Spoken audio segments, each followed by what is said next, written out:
Palang araw po sa ating lahat. Welcome back po sa ating 365 Daily Devotion with Pastor Russell Ocampo. So, ang topic po natin for today is bakit hindi na tayo kinakausap ni Lord ng tulad sa Bible. At mayroon po tayong concept na personal address. Personal address refers to those moments in Scripture when God speaks directly to individuals or group on earth.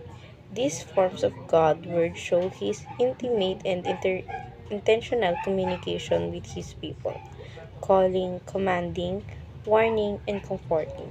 Personal address highlights God's sovereignty and relational nearness. He is not distant or silent.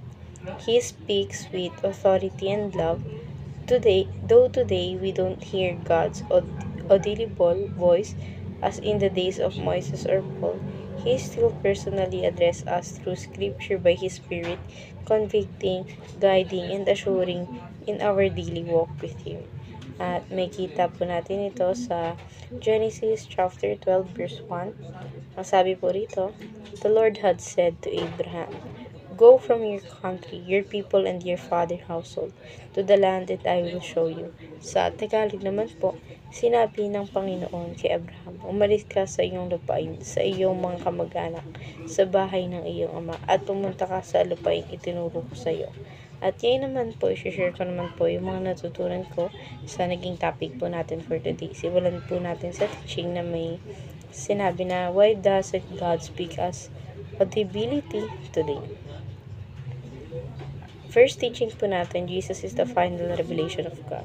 So, yung Panginoon po pala, nagkaroon na po siya ng maraming tao na kung saan magpapahayag sa iba't ibang tao kung gaano siya kabuti at siya yung Panginoon ng mga Panginoon.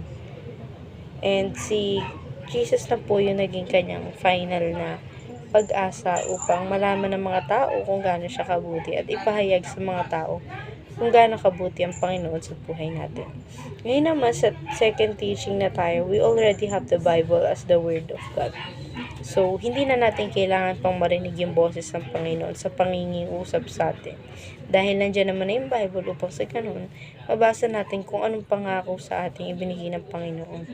Na kung saan nakakausap natin siya through the Bible. Ngayon naman sa third teaching na tayo, God speaks us through the Word and the Spirit. So, yung Panginoon pala, nakikipag-usap siya through the Spirit ng Bible. And, syempre, yung Spirit na yun na kumbaga, yung banal na Spirit, nandun siya sa Bible na yun, na every time na kinakausap natin siya, ang nagiging tugon niya is yung Biblia.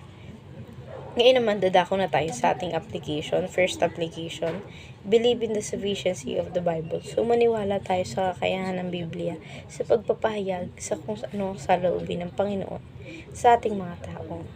Ngayon naman, sa second application na tayo, test all preaching in light of the Bible. So, yung mga preaching pala na ibinabahagi sa atin ng mga preacher, dapat hindi sila nagbe-base sa kung ano pinag-aaralan nila. Dapat nagbe-base sila sa Bible mismo. And syempre, kailangan mo ikaw mismo kung tama ba yung nasasabi nila na nasa Biblia.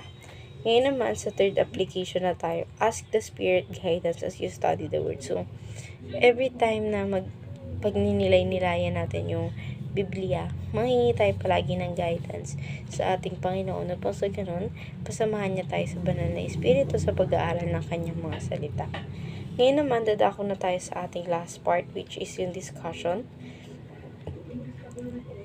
How does it impact your daily life to know God still speaks to you through His Word, guided by the Spirit? So, paano nga ba nakaka-apekto sa buhay natin yung pakikipag-usap ng Panginoon sa buhay po natin? So, minsan yung ibang tao, or lahat naman ng tao na nakakabasa ng Biblia, kahit sabihin natin 1 verses a day, gumagaan yung mga pakiramdam nila na kung saan yung iba, na minsan yan sa Facebook pa lang nakikita na natin na pag may problema ka or may pinagdadaanan ka sa buhay mo na inabasa kang Biblia, talagang kumukonekta siya sa buhay mo.